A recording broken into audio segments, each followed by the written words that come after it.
Now turn to Section 3. Section 3.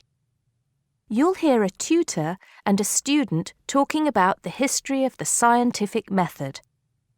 First, you have some time to look at questions 21 to 25.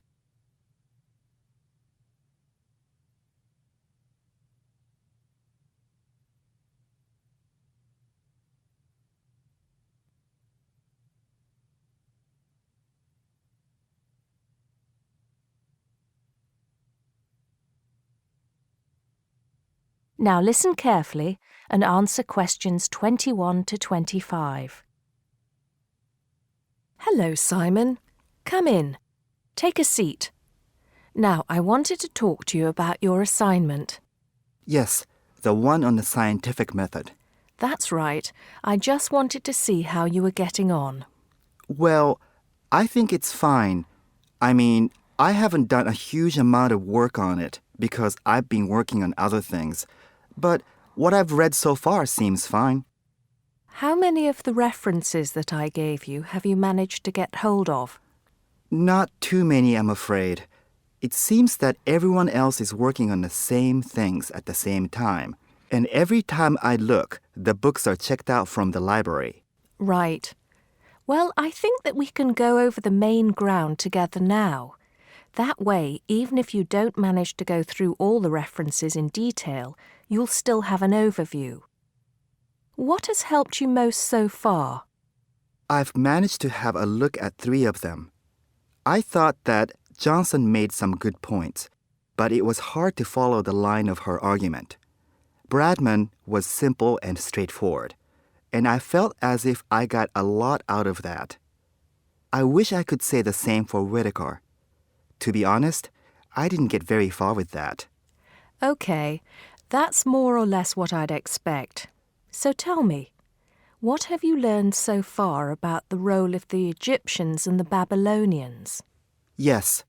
Well, there's evidence that the basic components of the scientific method, examination, diagnosis, treatment, and prognosis, were being used in the early 1600s BC, especially in the treatment of certain illness.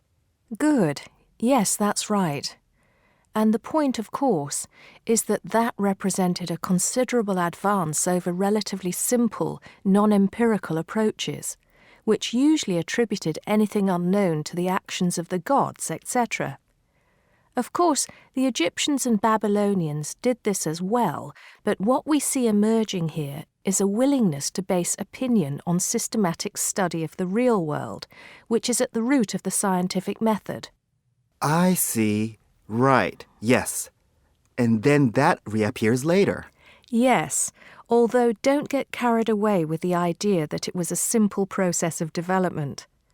By the time we get to ancient Greece, let's take the period towards the middle of the 5th century BC, the rules governing the scientific method were practiced on a widespread scale, but there were still many people who believed that real truth could only be acquired by pure rational thought.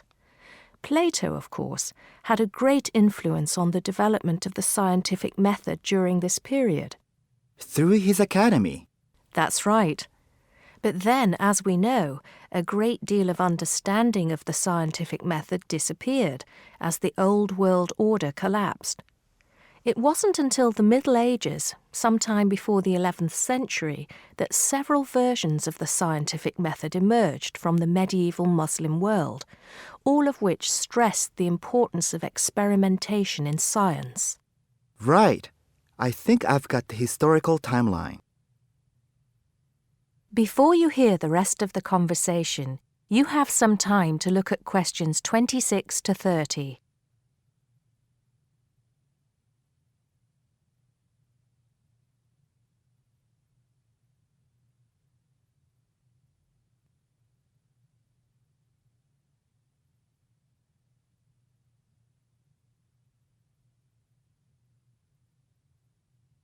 Now listen and answer questions 26 to 30.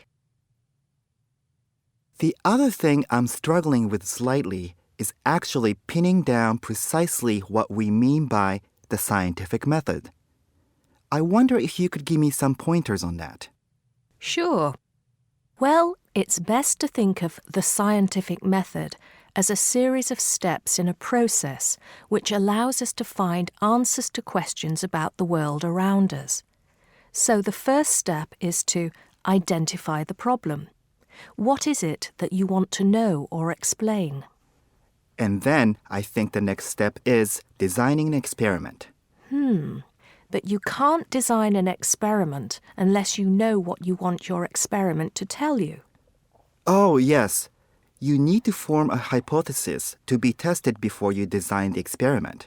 So there's a very clear relationship between hypothesis and experiment. Having designed the experiment, then of course you go on to carry out the experiment. The particular procedure you follow, the protocol, will differ from experiment to experiment, but the underlying principle is the same. You analyze the data from the experiment in order to confirm or disprove your hypothesis. Assuming the experiment is accurate.